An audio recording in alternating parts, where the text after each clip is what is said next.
인사평가 프레임워크를 그래서 다시 한번 생각해 봅니다. 그가 말과 행동과 의사결정이 일관성이 있었느냐? 일관성이 없죠. 여기서 이런 말 했다가 그 말이 다시 꼬리를 물고 다른 말을 하고 또 다른 말을 하고 그렇습니다. 상황에 따라서 달라지는 거예요. 상황에 따라서 말을 멋있게 만들어내는데 엉망진창으로 하는 거죠.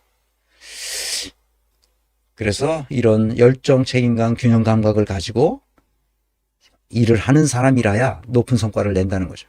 그것이 100년 전 얘기인데 그것을 수많은 사람들이 그것을 영양 요소로 나누어서 그걸 분석해서 다음 자리에 이 사람이 가면 어떤 자리에 가든지 이 사람은 성과를 낼 것이라는 것을 예측할 수 있는 모델을 만들어서 컨설팅하죠.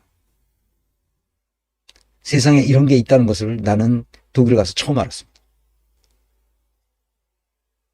그래서 진짜 사회적 성취가 일어났는지를 보고 그 실용성을 따져보는 거죠. 어떤 사람은 그냥 구두로 말했는데 말 실수한 걸 가지고 막 그 사람이 그런 말을 했으니까 그거 문제가 된다 이렇게 시비 붙는 건데 그건 10원짜리 50원짜리를 가지고 떠드는 거예요. 그런 실수할 수 있어요. 누구라도. 그러니까 사회적 성취를 했느냐 안 했느냐 아니면 그것 반대로 했느냐 하는 것을 따져볼 수 있는 그 훈련이 어느 정도 돼 있어야 된다 그 말입니다. 그런 세계관을 가지고 시대 정신에 맞게 의사결정을 내릴 수 있느냐 하는 게 문제가 되는 겁니다. 그래서 합의할 수 있어야 되고 그래서 대다수가 절대 다수가 합의하면 반드시 그것은 실천에 내야 합니다. 정치는 그래서 만들어진 거예요. 그래서 문재인을 보면 머저리라는 칠푼이라는 상징이 제 머리에 떠오르는 겁니다. 많은 사람들이 아마 그런 문재인 보면 아유 꼴도 보기 싫다 이러는 사람들이 많아지고 있는 것은 바로 그것 때문입니다. 그 상징이 생기는 거죠. 문재인 아우 저런 머저리 같은 이런 생각이 떠오른다는 거예요. 지금도 뭔가 해보려고 뭔가 숟가락 어디서 얹어보려고 하는 그 모습을 볼 때마다 너무 안타깝죠. 어떻게 저렇게 모자르는가 사람이. 더닝크루거 효과는 지난 시간에도 얘기했습니다. 이것은 환영적 우월감, 환영적 열등감, 다시 말하면 컴플렉스의 문제입니다. 어린아이가 자라나서 자신감이 매우 높은 지경으로 올라갑니다.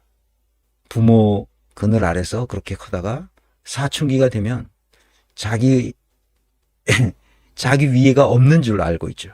그래서 자기가 얼마나 무지하고 우매한지를 전혀 모릅니다. 그래서 그 봉우리에 올라섰다가 사회에 나오면 자기 뜻대로 되는 게 아무것도 없다는 것을 알게 되고 그래서 환영적 열등감 속에 빠지죠. 슬픔과 절망의 계곡을 지나서 이제 서서히 세상을 배우면서 학습과 깨달음의 비탈길을 아주 힘들게 올라가고 어떤 사람은 그걸 기쁜 마음으로 쭉쭉 올라가기도 합니다. 그런데 이 슬픔과 계곡의 절망으로 내려가는 동안에 어떤 사건이 일어나는지 파악하기도 힘든 일상으로 지냅니다. 사춘기 때가 그렇죠. 그것을 슬기롭게 아무렇지도 않게 지나가는 사람이 있는가 하면 아주 힘들고 어렵게 지나가기도 하죠.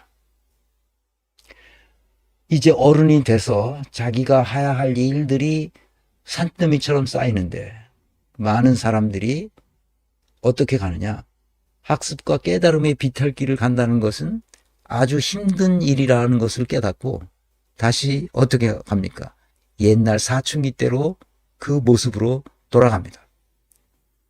무지와 우매함의 봉우리에 안착하죠. 아까 얘기했던 문재인과 조국, 윤석열과 한동훈 이런 애들이 바로 그런 애들입니다. 그런 애들이 중에서 이렇게 가다가 아 이게 아닌가벼 하고 돌아서 오는 애들도 있습니다.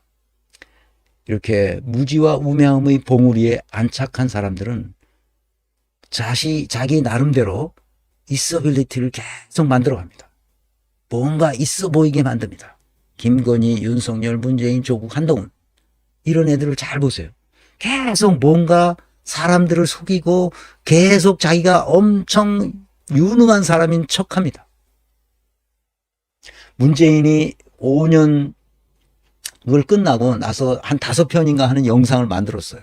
내가 그걸 다 봤습니다. 보고 또 보고. 전부 자기 자랑으로 쫙 싸발랐어요. 그런데 실제로 결과는 아무것도 하는 게 없어요. 현상 유지야, 다. 다 현상 유지. 다 현상 유지야.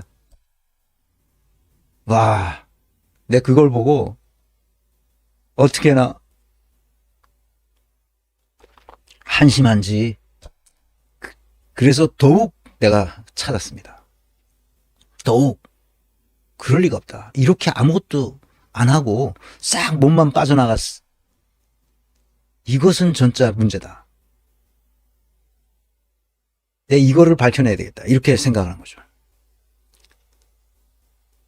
그런데 이쪽으로 간 사람이 아닌 힘든 비탈길을 뚜벅뚜벅 걸어간 사람들도 소수 있습니다. 이 사람들은 어떤 생각을 하냐.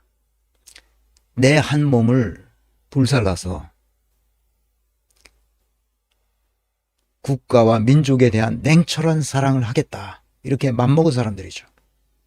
막스 베버가 얘기했던 열정과 책임감과 균형 감각을 가지고 내가 한번 나라를 바꿔보겠다고 생각한 사람들이 있습니다.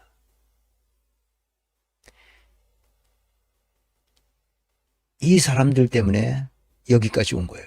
근데 그런 사람들을 제거하기 위해서 김건희, 윤석열, 문재인, 조국, 한동훈이 무슨 일을 해왔는지를 찾아보면 이제는 거의 다 나타났습니다. 어떻게든지 이재명을 제거하기 위해서 노력해왔다는 사실이 드러나는 겁니다. 그런데 김건희, 윤석열, 문재인, 조국, 한동훈은 어떤 길을 가느냐? 지난 시간에 얘기했던 바로 그 더러운 정신으로, 간사함으로 악마성을 드러내고 있습니다. 이것은 그들이 컴플렉스 때문에 그런 거예요. 문재인도 컴플렉스가 있고 조국도 컴플렉스가 있고 한동훈도 마찬가지입니다. 이 컴플렉스라는 건 너무 복잡해서 문자 그대로 컴플렉스예요. 이건 칼 융이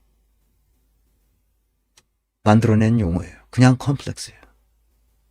근데 그 컴플렉스라는 용어를 그 후대에 그 알프레드 아들러라는 사람이 삶의 의미라는 자신의 책에서 삶의 의미, Der Sinn des Lebens. 이 사람은 오스트리아 사람이죠. 근데 프로이트와 융 심리학을 종합해서 자기 나름의 개인 심리학을 만들어낸 사람이에요. 그러니까 심리학의 3대 대가, 초기의 심리학을 만들어낸 사람, 그 사람의 그 거의 마지막 책이라고 말할 수 있는데, 이 사람이 쓴 보면 열등감 컴플렉스와 우월감 컴플렉스에 대해서 한 챕터씩 여기다 써놓은 게 있어요. 삶의 의미와 관련해서. 자기 자신을 발견하지 못하면, 자기 자신이 누군지 못하면 항상 외부와 비교하고 다른 사람과 비교하고 다른 세계와 비교함으로써 자기가 우월감을 갖거나 아니면 열등감을 갖거나 둘 중 안에 하나의 컴플렉스에 빠지게 된다는 거예요. 우리 교육 체계가 잘못됐기 때문에 이런 사람들은 어떤 형식으로든지 컴플렉스에 빠진다.